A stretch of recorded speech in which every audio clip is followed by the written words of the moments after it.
Superman Kingdom Come is not just one of the best films in the DC cinematic universe, it's probably one of the best films of the 2010s. And the lead up to it was just like the hypest thing in the universe. Like originally, they jokingly pretended it's going to be Superman Cobra Cult, but don't worry, any Lord Naga fans out there, we're going to eventually see him in Superman Brave New World. The film's essentially Justice League 2.5, and what makes it work so well is we have seen all of them work well together before and reestablished in this film. Seeing them deal with KGBs from Superman Bloodsport, and he actually has the armor now, and he looks really cool, and it's like kryptonite in the hand so he can beat up Superman, and there it goes. This directly leads into General Secretary Wade Ellings making his first reappearance since the Martian Manhunter movie and last appearance of his original actor, hitting them with the Vladivostok Accords, named after Yav from OMAC, saying they have to register with the UN. Clark starts wearing a black version of the Superman shield in solidarity for all the civilian casualties, but he also rejects registration. While Bruce agrees with it because, well, remember, he's kind of paranoid and he made OMAC and all that. It's kind of weird that A. Waller's not in this film. He starts in up Raven and Red Tornado's relationship for the emotional impact where she and Connor Hawke have to escape the Hall of Justice. But then Bruce learns from mistakes of KGBs and makes a better kryptonite enhanced armor. Ryan Choi joins the League right at the worst possible time. But the big reveal of Red Lion was like insane at the time. But it has nothing in comparison to in the trailers where Bruce says, "Under ruse," and then we see a speed line and it's like, what? And then suddenly, hi everybody, Tom Holland as Bart Allen, the Flash, holding Superman's cape. We were so excited, we shit our pants. Literally, shit came out our asses and we rocketed through the roof. Which of course led to the big airport battle, which is really cool and stuff. And then when Adam became Atom Smasher and grew giant. But it's not just spectacle and oohs and ahs, because they do have emotional stuff, like when Duke in the Batwing suit is flying and Red Tornado knocks him out of the sky. You feel Bruce's pain that Duke Thomas, his best friend, almost died. Or when it's revealed that Jimmy Olsen's Bloodsport, when he was still an assassin under the control of the Light, he was the one who actually shot Thomas and Martha Wayne with a Wayne Tech weapon, and framed the executive Joe Luigi Chill. And it's cool seeing the callback to when Clark was getting picked on as a kid, and then him and Jimmy tag teaming Bruce. It's one of the coolest scenes in the entire franchise. But you still feel the emotion of these used to be friends, and their relationship completely crumbled. And then Lex Luthor is the twist mastermind of the film. They make him a bit of a mix of Count Vertigo because he was the president of Vladivostok. I like him in this film, but I think it would have been better if he wasn't here. If that makes any sense. Like, he does exactly what he needs to, and it's really weird it took them this long to adapt Lex Luthor, but I don't know, just the whole tragedy of the film probably would have been better if there wasn't a mastermind behind it. Also, this actor looks exactly like Tobey Maguire, and no one brings that up. I mean, Lex's plan does work. The League is shattered. Most of Team Soup is locked up in the gulag. Team Bat had to register, and they're kind of shaky about each other. And Superman and Bloodsport are on the run. Dr. Fate is a really great character that definitely deserved a film at this point. Benedict Cumberbatch at the height of his popularity as Kent Nelson is kind of a good choice. Naboo's a really fun character, especially when they give him a physical projection with magic of his body. And Linda Strauss being the previous host of Naboo is pretty good in the film, being a mentor to Kent Nelson. It's a definitely unique take on Wotan. I mean, it kind of is what he is, but I think they could have used him a lot more, especially given they cast Mads Mikkelsen to be a henchman of his. Why couldn't they just have him be Wotan? Ben Stoner, Anti-Fate, might as well not even be in this film, though. Like, why bother if he's not going to do anything? Legion of Superheroes Volume 2 is incredible, and I love how they deal with the theme of found family. Like Superboy finding out that his dad is Brainiac, which is a very unique take on the character. Excellently played by Kurt Russell.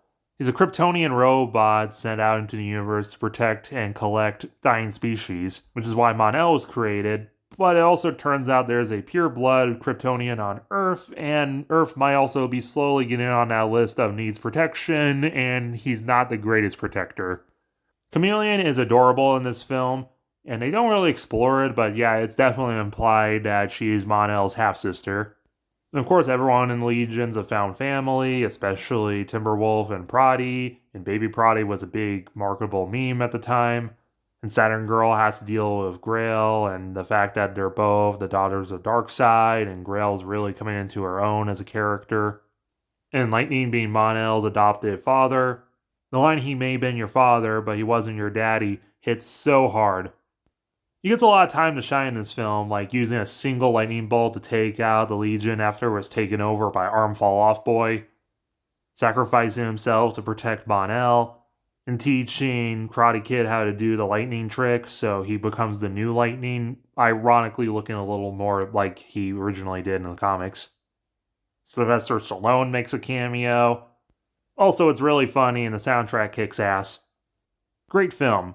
As well as Flash Home Run, which people did not expect was going to happen because Sony still had the rights to Flash and a bunch of shenanigans. Anyway, Tom Holland as Bart Allen is literally perfect, actually casting a teenager at the time to play a teenager.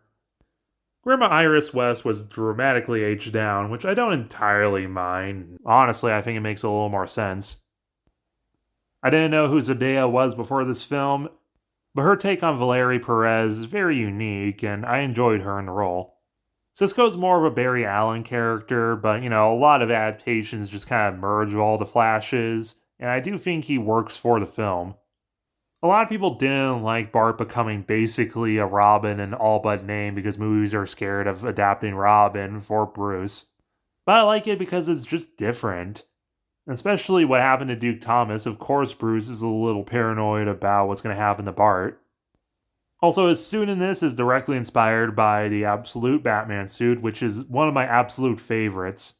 And speaking of, 80s Batman himself, Michael Keaton, has returned to comic book films as Kite Man. Hell yeah! He does a great job in this film, and I really like his backstory of being a part of the cleanup crew and then getting laid off. Is just realistic. And him being the father of Liz and choosing to keep Bart's identity secret, it just works. Top is certainly in this film.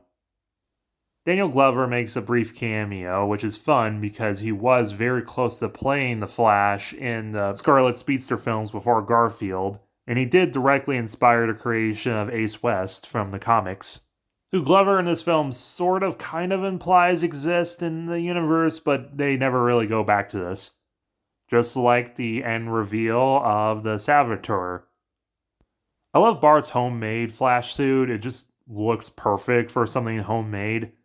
And then his first suits are also really cool, but I am not a fan of his final Batman suit because, this suit looks really cool in the comics. Honestly, one of my favorites, if not the favorite, but they just add too much color and detail to it when I like that it's just the two-tone. Jon Favreau as Jim Gordon, with more of a Lucius Fox role, has been around since Batman 2, but this is the film that really gets him going as a character. He's so funny playing off of Bart. Aquaman Aqualbath finally breaks the streak that the Aquaman films are the worst of their phases, and this film also is great. Orm is perfect as always, and I love his interactions with Arthur. Idris Elba's Vulko is definitely giving his all in this film. And I guess Arthur and Mira broke up off screen. Siren is perfect in this film, being seductive and also creepy. Like when she's able to take off Aquaman's hand, and he gets the gladiator suit when he gets to Battle World, and he looks perfect. Oh yeah, this is also the epic return of Mark Ruffalo as Martian Manhunter. This film is also kind of an adaptation of World War Mars because of weird copyright laws around Martian Manhunter at the time. So they adapt characters like Block, who is so damn funny in this film, and Prometheus owning all Battle World. Jeff Goldblum is giving his all Jeff Goldblum-isms in this film, and it is perfect. Tula is also on Battle World, and she has some cringy dialogue, but I also really like this character. Her Aquaman Orm and Martian Manhunter form the Justice Society, which is different, completely original. They retake Atlantis from Siren, but as a unique twist, they can't beat her, so they just release the Titan Kronos to destroy Siren and Atlantis in the Aqualbath, the Great Falling Down. The Atlanteans escape into space just to run right into Darkseid. But before that, the Red Lion movie is good. It kind of, well, the rest of the phase is just so mind-blowingly amazing. This 8 out of 10 film kind of falls a little short, but that doesn't mean that it's bad. It's still 8 out of 10. The highlight scene, Berdunia, is gorgeous.